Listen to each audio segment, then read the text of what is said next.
What's going on, folks? I'm Ty Smith, Modern Renaissance Man. Welcome to the channel. If you are someone that's been following my channel recently, keep on getting an idea what this channel is about. If you are someone that has been subscribed to the channel, double check to make sure that you are subscribed to the channel. And don't forget, videos like this, if you guys like me pushing out information like this, don't forget to give the video a thumbs up so it can be circulated within the YouTube realm, okay? Appreciate it. So I want to talk to you guys about something that you guys all been hearing about is going on when it comes to Supreme Court Justice Clarence Thomas.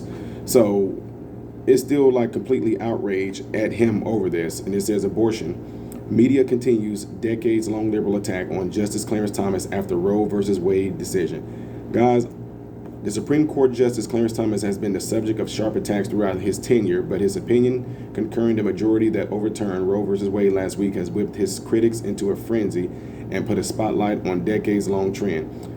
Quotes, the mainstream liberal media hates Clarence Thomas. Water is wet. News at 11. The demonization of Thomas always has been bad, but has become even worse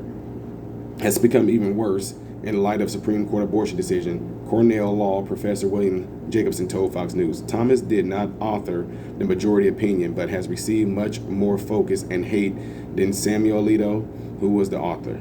Thomas has been the subject of racial slurs, including by the likes of actor Samuel L. Jackson, who referred to Thomas as an Uncle Clarence. Jacobson added, this is a continuation of decades-long liberal attack on Thomas that is highly radicalized.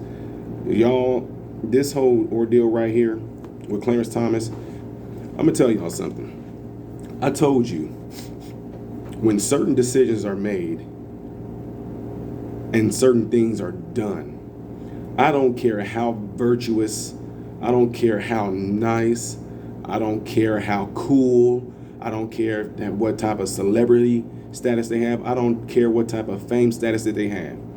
If something is done that people do not agree with, strongly disagree with, the way they react is a glimpse into how these people really are. Folks, people have come out, and this is what gets me about this whole ordeal when people want to talk about racism. White people are on Twitter. You guys can look at the screenshots. Go to DC Drano, David Harris Jr., ABL, Brandon Tatum, different people like that. I don't care if y'all like these guys or not. Y'all, some of y'all, I'm not going there because I don't like Brandon Tatum. I'm not telling you to go in there because you like them. I'm telling you to go in there and look at these different screenshots they have of white people coming out and flat out calling Clarence, the Igor word. Yeah, I didn't say in YouTube, I said Igor. They're calling Clarence Thomas Igor. Okay? So these same people who was coming out trying to show how virtuous they were, how they were, Black Lives Matter, we support black people, I want to relinquish my white privilege, all the ones that was doing all that talking and saying all those different things like that. Now, because of this decision right here, they feel like black people, because you guys are upset with this too, with Clarence Thomas, I'm sorry, because a lot of black people are a lot of black people are outraged with Clarence Thomas' decision, as if it's only his. For one, we're gonna get into that later on, but they're jumping on this boat as if, since black people are outraged at Clarence Thomas, that is giving these white people the privilege to be able to come out and just call him the Igor word, coming flat out and just saying it. What I want to know, Al Sharpton, Jesse Jackson, Black Lives Matter, NAACP, Rainbow Coalition, any activist groups that's sitting there talking about how you are combating racism. What are you guys saying about these people who have gone onto Twitter? They still have their screenshots saved right now. What are you guys saying about them that has gone out and said this? Because I'm not hearing anything from anybody right now. Where's the outrage at that? But again, why would there be outrage when Joe Biden was able to get on there and say, if you don't know if you're for me or Trump, then you ain't black? So that's what I'm saying. So a lot of this stuff is virtue signaling coming from both sides. Even Black Lives Matter, making black people. Y'all, we had a nice conversation on Chaotic Truth panel 2 days ago, where a lot of black men were in there, and we were flat out just saying, is racism a real big issue with black people? And all of us pretty much agreed that it wasn't. So anyway, the whole ordeal that's unfolding right now is something that you get to see these people for what they are. Plain and simple. You get to see them exactly for what they are. It said, the devil will appear as an angel of light. But you let time keep on going by. And one thing that the devil does not like is righteousness. He does not like truth. When these things come forth, you get to see who the real people are. All of a sudden, cloak came off. You realize, oh my God, you actually, I mean, it's like watching Scooby-Doo. People appear one way, then when they finally catch the person, they take the mask off. Y'all couldn't believe it, huh? What I don't understand with this, why are people acting like, why are you guys that are upset at this decision right here, why are people acting like Clarence Thomas is the only person that made a decision? Why? But you know what I like about Clarence Thomas? He is somebody that I admire, along with people like Thomas Sowell, Jason Riley. You know, these are people, Larry Elder, those are people that you flat out admire, because they're pioneers. They are our present day Martin Luther Kings, but they're not getting the recognition for things like that. Thomas Sowell, Clarence Thomas, Larry Elder, Jason Riley, no recognition like that whatsoever. And they're doing great things. They're coming at you from an intellectual, factual, statistical standpoint. But nobody want to hear that, because everybody want to be driven by emotion. Why is it that Clarence Thomas is the only one? Why is Clarence Thomas, he's the target? He's been the target since the Reagan administration. I told you I did my study. I went back and researched things. Go back and look at Clarence Thomas when he was getting into this position that he was in and how he was being hounded by Joe Biden. Go back and look at that. See what I'm saying? People, you can't have it both ways. You guys, cancel culture, I'm talking to you. You guys like to go back in history and pull up things like the Kevin Hart said some years ago. Now you don't want him hosting this show. You went back and did things on what this person said about this particular community that everybody seems to be supporting big right now. And then you want to go back and cancel him. Oh, look what this person did way back then. You want to go back and cancel them. But then yet at the same time, you guys are not saying anything about Joe Biden when he made his remarks about how he felt about abortion some time ago. Oh, yes, it's different when it actually is something that doesn't pander to you, huh? Anyway, folks, it's just, to me, the way I look at things is like when I first go in and I start breaking down barriers and breaking down a lot of people that become my mentorees, is that once they parents say, okay, I'm passing off guardianship to Ty, and I have to go in and break these kids down from their mind of how they think things are going to run. See, they never had no structure. They never had no authority. They never had no stability. They just been in chaos. And now I'm going in there and I'm breaking up this chaos. When I do that, I know that they get pissed off at me. I know that they talk about me behind my back. I know they call me a lame. They can call me whatever they want to. But you know what? I do not care, because my job is to go in there and get ready to set order. Plain and simple. Setting order. What am I saying that for? In Clarence Thomas' case, trust me when I tell you, emotional wise, I can guarantee you that Clarence Thomas do not care. This man has already prepared himself for the backlash. He has already prepared himself for black people coming at him. Trust me when I tell you. It is something that not everybody can do. I don't want to necessarily say that it takes training, but it does take training. To me, in order to know that you've conquered something, in order to know that you've gotten over something, you have to kind of pretty much be put in them situations. That's why it makes people so ticked off and so mad whenever they know you're not going to get me here. You will not get me here. I've already prepared myself for this.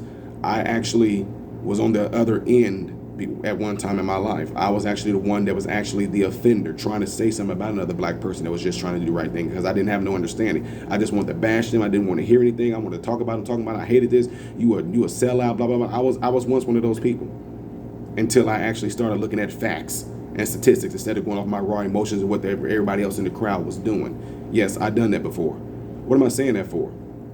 I prepared myself from both sides. I prepared myself for what white people would say. I prepared myself for what black people would say. I will sit here and have a logical conversation with you. I will sit there and we can talk and we can disagree. Once you start turning over and want to start calling me names, Uncle Tom and all that stuff like that, okay. You got anything else? You see what I'm saying? You a house N-word. Okay, that's the best you got? Okay. You a Uncle Tom. It's quite obvious you did not read Uncle Tom's Cabin and know that Uncle Tom was absolutely a hero. You a Portia Negro. Okay. You a coon. All right. You just tap dancing for the white man. Okay. Come on. What, you missing a few of them, aren't you? Aren't you missing a few? What else do you got? They paying you to do this. Okay. That's the best you got. See what I'm saying? Throwing shade out like that is not going to do anything, because it's showing me right then and there you absolutely have no intelligence of what you're talking about. You want to call me names because you're mad, for one, that I'm not agreeing with you. You upset because I look like you skin color wise, but I don't think like you. And that's what you're upset about. Right? Folks, from a natural standpoint, when it comes to nature, something that's not growing, it dies. Plain and simple. If it's not growing, it's going to die. If you find yourself feeling like the community of black people have not been able to move on from being disenfranchised, from being downtrodden, from being disadvantaged, if you were any type of generation of a generation that told you that, and you're still there, you really think that it's white people's fault. You really think that it's a systemic fault. No one has, well, they shouldn't, but no one should have that much power over you as an individual to keep you from going and pursuing your dreams. The Constitution clearly says life, liberty, and the pursuit of happiness. Are you pursuing happiness? You tell me that you are, but your deeds show me otherwise. You tell me that you want better for the black community, but you're not putting your hand to work. You say you want a house, but you don't have a hammer and no tools in your hand to get ready to try to build your own house. You want the house given to you. You want happiness given to you. You want these things given to you. No, those things that you want, you have to go get it. It's as simple as, if you feel like, man, I'm craving this particular food today, what do? You go and get it, right? Or you find some means of getting it. There's a process. You want to go get some food? What do you have to do? You might have to get dressed. You might have to get your keys. You got to go to your car, start the car, put the car in reverse or forward, drive, whatever like that. You got to hit a few corners. You got to pull up. You got to have the money. See what I'm saying? Just to do something simple as going to get some food, there still is a lot of processes that take place before you do get the food, which is your goal. Now, some of you will say, well, hey, I can have it delivered to me. There still is a process. Number one, you have to have a phone. How did you get the phone? There's a process to get the phone, right? You have to know how to use a phone. Somebody had to have taught you that. If you're doing a Grubhub or DoorDash and any of those, you have to have the app downloaded. There was a process to download that app. There's a process to use that app. There's a process to get those different food places that actually are partners with the DoorDash or Grubhub on that app. You have to put things in to get the app going and all that. Then you have to actually pay for it. And then you actually have to tell these people where you want it on your front door, ring the doorbell. You do all these processes to get to the goal that you wanted. Yet at the same time, we sit here and complain that we can't get and go where we want to get because something is keeping us from doing that. No, in this particular case, you just don't want to start the process of getting there. And even if you don't even know the process of getting there, it's as simple as asking, the fact that you are here right now as a living human being, and you do some activities of daily living, is what we call it in the medical field. You're doing activities of daily living. Someone had to teach you processes to do your basic activities of daily living. What am I saying that all for? Nothing is holding you back except for you. But it's easier to place the blame on somebody or something, some system, some entity. It's easy to put the blame on that, isn't it? So anyway, folks, I just want to throw that out there to you guys, just to kind of give you a little bit of, nuggets this morning to show you what happens amongst certain things when certain, processes are put in place, or a certain decision is made, and how people react to those decisions. You got people coming out absolutely saying some heinous things about Clarence Thomas, but it's expected. It's also virtue signaling as well, because if you can get somebody that you just absolutely adore I love Samuel L. Jackson as an actor. I don't know Samuel L. Jackson, but Samuel L. Jackson as Samuel L. Jackson, who he is, the person, he's displaying who he is, part of him, based off of his reaction right here, which everybody's not the same. Everybody don't respond the same. But to come out and pretty much call this man Uncle Tom, which is what pretty much guys, come on now, you talking about racism is the biggest thing that America's facing right now, but it's not just racism from white people towards black people. It's also racism from black people towards black people. People can talk all day long, and I'm getting ready to close this up right here, but I've had more racist comments thrown towards me from blacks than I have whites in my whole life. Substantially more. It's not even close. But yet, the white people are our problem.